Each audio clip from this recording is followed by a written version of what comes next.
talk to you a little bit about creativity. Creativity in terms of how to use our minds more creatively, how to think more creatively, how to employ our creative abilities, develop our own creative faculties in the sense of being able to use our imagination with a sense of intent and more purposefully. And I picked this piece right here because to illustrate, I figured the best way to talk about creativity is to use a creative body of work as the creative mediums, or the communicative medium, so to speak. But this piece is called Creative Transformations, and I believe that this is a very good metaphor for kind of like the times that we're in, or where we're at in our own evolution, and where we're at a global level with all the major world changes going on right now, and with the whole theme of 2012 and spiritual awakening and ascension and moving to higher dimensions, and one whole world age coming to an end, which is going to birth another one. But what I really feel is these times are about, is that because one world age or one historical period is coming to an end, we are in the position, possibly for the first times, to truly be creative in our own life and in creating our own world and our own reality, in the sense that we're not going to keep repeating redundant patterns that have plagued history up to this point, kind of, which is what we typically do, right? The same themes keep repeating and repeating until they kind of burn out or they kind of exhaust their expression.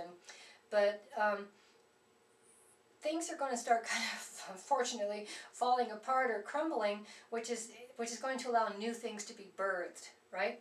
So we're in the process, we're at a point in our evolution where we can truly decide what we want, how we want, what kind of a reality, what kind of a world we want to create. And if we have well-developed creative abilities, we can more fully participate in the transformation that's taking place and help influence it and maybe guide it and be a part of it, form a cooperative effort in creating it, rather than kind of sitting back clueless and letting it haphazardly get thrown on us.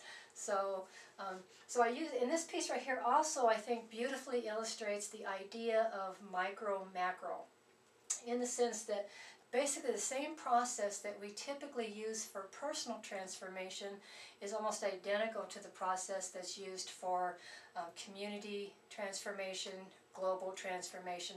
Just like the same process that's used, the same creative process that's used to create one painting is used to create all paintings, right? The process is basically the same. It's just a question of what application or what unique person is actually using that process to produce a piece of artwork. So, and the other thing about art that makes it an exceptional communicative medium is that it utilizes the universal language of symbology, images, pictures, colors, themes, moods, qualities, attributes. In music we have tones, rhythms, progressions, but it communicates in a universal language that transcends all cultural or language barriers. And anybody that's looking at a certain set of symbolic images will perceive a theme in those images and be able to form a kind of like a common story or a unique story out of a common theme.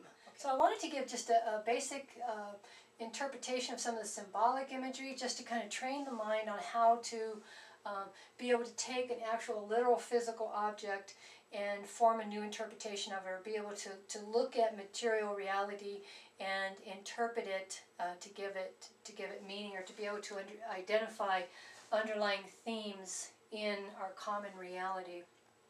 And of course, this piece represents transformation that takes place by changing our inner core. We have the earth, which can be thought of as our model of the world, our representation of our physical reality, as well as our personal model, our model of other people, our model of the world itself, as well as the global community or global transformation. And the earth is cracked open like an egg, which indicates giving birth.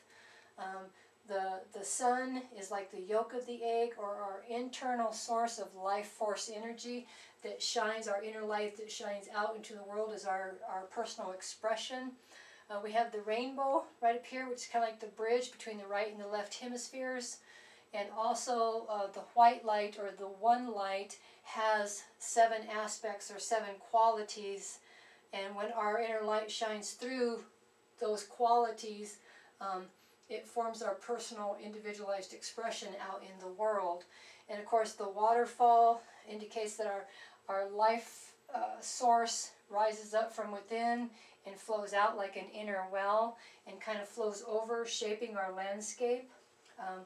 The world is sitting in a lotus blossom, and the lotus blossom is representative of the fact that life goes through stages. It's kind of an unfolding or a sequential process of constantly moving through different stages or different phases of life as part of becoming, or part of like an evolutionary process. And of course the butterflies represent that from one source there's a variety of possible expressions, possible pathways that express the single source. There's also 13 butterflies. Some people may not recognize that. 13, of course, is the number of death. And death is the ultimate symbol of transformation, because as one thing dies, it provides the substance that gives birth to another thing. Or in our world situation, kind of like it is now, we can't build brand new realities off of old foundations. So that's why you're going to see a lot of things begin falling away, crumbling, ending, so to speak, because that is necessary in order for something else, something brand new, to be birthed. And I think we're at a point in our history where I think part of the real significance to this time in our evolution is that what we mean by transformation is that the ending of one world age and the beginning of a brand new world age is that the historic patterning, or the historic patterns that we have repeated over and over and over to create our current reality, are going to fall away and end. That's going to put us in a position for the first time in our life, but first time in known history, to truly be in a position of creativity, to truly be in a position where we can decide and participate and use our mind and our emotions and our human will in ways that influences and ushers in the type of reality that we want to live in, and that we co-create as a kind of a global community that opens it up to all kinds of brand new possibilities that we have never contemplated in the past. So anyway, so I think the way to look at the current situation isn't all the doom and gloom and awfulness that's being, to just see that as just a necessary part of the process for transformation. We don't want that stuff anymore. That stuff has to go away in order for us to be able to give birth to a brand new idea, one that's going to nurture us and fulfill us and create, kind of heal nature, heal the human soul, and create a brand new way of living in a way that